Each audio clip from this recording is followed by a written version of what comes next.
A lot of people will tell you to get big, to build muscle, all you need to do is eat more than you burn. Yeah, that's very true. It's true. Your friends, family, and loved ones will be the first ones to try and talk you out of greatness. When you're ready to do something and try something new. But in order to maximize the results you get, to be the leanest and the most muscular, you can manipulate when you have carbohydrates in order to obtain the maximum results. And that is what we're about when we're natural, maximum results in a minimum amount of time. So stay tuned to find out why I don't eat carbs for breakfast.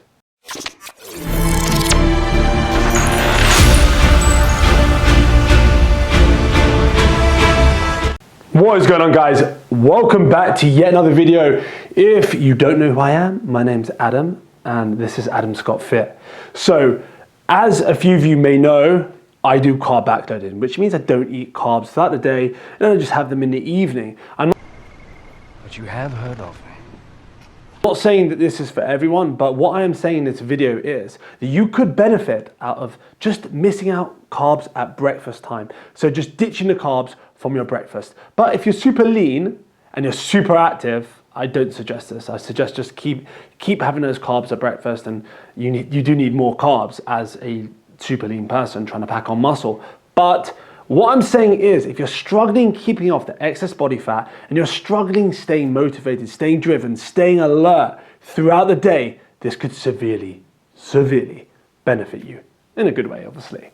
So let's go into a bit of the science why skipping carbs at breakfast might prove to be beneficial. There's 2 amino acids present when we consume protein. Anyway, 2 amino acids that hit the digestive system. There's tyrosine and there's tryptophan. Tyrosine is responsible for amping up your nervous system, increasing dopamine levels within the body, which means you're more focused, you're more alert, you're more ready for action, basically. And then you have tryptophan, which is also amazing. That's more of your calming. It's like a precursor to serotonin, the other neurotransmitter that's associated with calming, rest, and digest mode. So that's great at nighttime, great when you want to sleep, great when you want to relax. But think about it, unless you're working out early morning, if you're working out in the evening, you want to stay focused, you want to stay alert throughout the day. So when you consume protein with carbohydrates, the more carbohydrates you consume, the more tryptophan is present. Then the more tryptophan that is present in that carbohydrate and protein meal, then what you're going to do is they're going to compete for absorption, and tryptophan will take over when it's a high carb, high protein meal. But if it's lower in carbs, then your body's going to favor tyrosine, which is what we want when we've got a hard workout coming up later on. This is Sparta! When you wake up, you've got the whole day ahead of you. You don't want to depress dopamine at all. That's your drive. That you don't. I got the contest to win here today. I can't believe you. You really want to win this and you give me this stay hungry horse shit? Don't want to depress it at all. So one way you do that is by having a high fat, high protein breakfast. And some of the combinations you could use like a salmon and nuts, like steak and nuts. Avocados are high in tyrosine.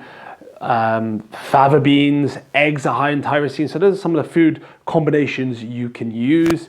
And if maybe I'll make a video specifically on meals that are high in tyrosine. Anyway, this kind of breakfast is going to keep you driven, keep you focused, and also help you oxidize more fat throughout the day, which means your body's going to use more stored body fat than it would if you had a high carb breakfast. So this 2018 study in the Journal of Nutrition on 29 healthy men and women, they took them at random, and over a 4-week period, they fed them either a high-fat breakfast or traditional high-carb breakfast.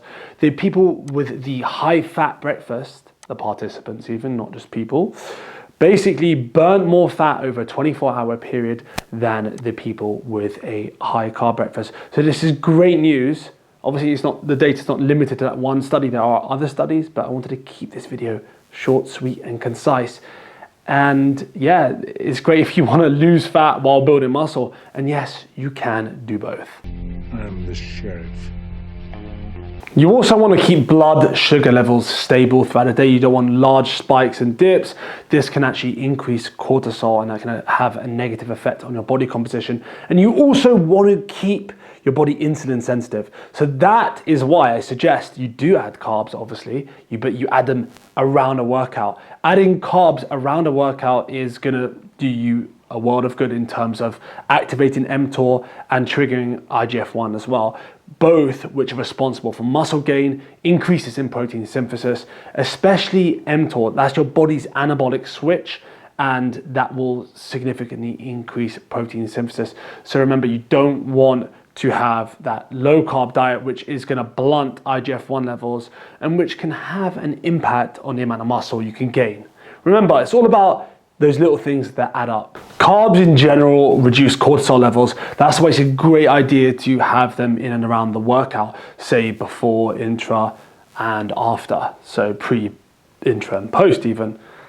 But so what that will do is that will lower cortisol levels and stop the mobilization of nutrients and instead supply the body with glucose as a more efficient fuel source.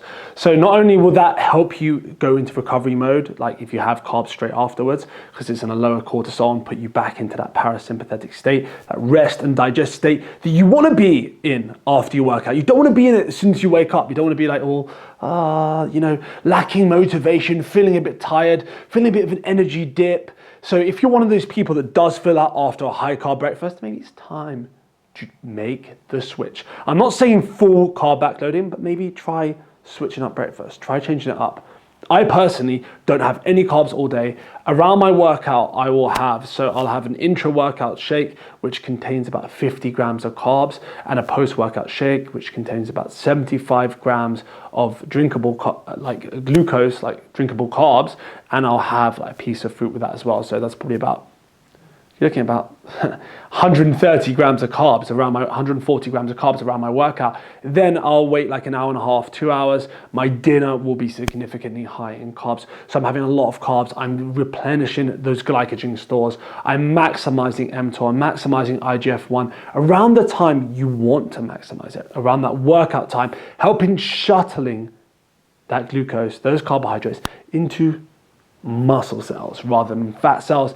Anyway, that's enough for me today. If you have any questions about why I do this, or maybe I haven't explained it well enough, comment below. I appreciate you getting this far if you have, so give me a follow on Instagram. Shoot me over any question you have, fitness related, or any video you want to see. So no, it's not. It's at Adam Scott Fit. So follow me on Instagram, shoot me a message, drop a line below, subscribe if you have not subscribed, and if you would like a personalized program that's going to help you maximize your muscle building, maximize your time in the and outside the gym, just so you don't waste any more time on these bogus plans in these magazines that promise you 2 inches on your arms in 60 days. Reach out to me, adam@adamscottfit.com. Go to my website or follow me on Instagram, shoot me a message there. Either way, happy to hear from you. And until the next video, keep pushing your limits.